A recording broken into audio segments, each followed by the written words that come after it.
Luto tayo ng binignit. Ito yung landang.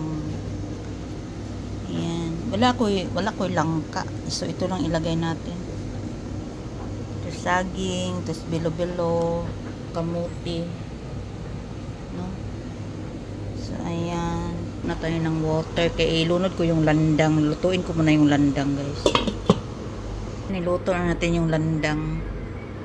Lutuin mo muna natin yan kasi matagal yan maluto, guys. So, ayan. Luto na, guys. So, ilunod natin ang yung bilo-bilo. Kasi yung kamuti, madali lang yan maluto. So, ayan.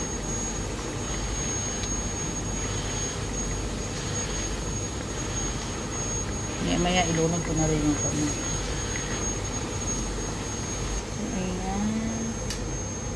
Ilunod ko na yung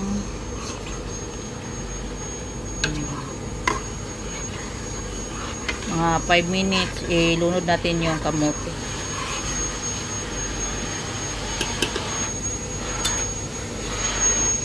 Ayan, guys. So, ayan, guys.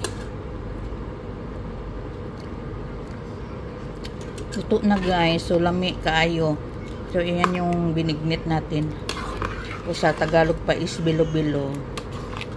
So, mamaya merinda namin ito, guys, pagising ng mga bata. So, please subscribe my YouTube channel. Yan yung, lamig yun kayo ang landang, guys, pa sa bilo-bilo. Lamig kayo. So, yan tagkarawaan ni kayo, dukot man, eh.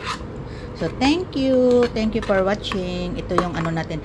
So, habang ng do ng ano, empanada kasi meron pa yung palaman natin. So, gawin ko itong empanada.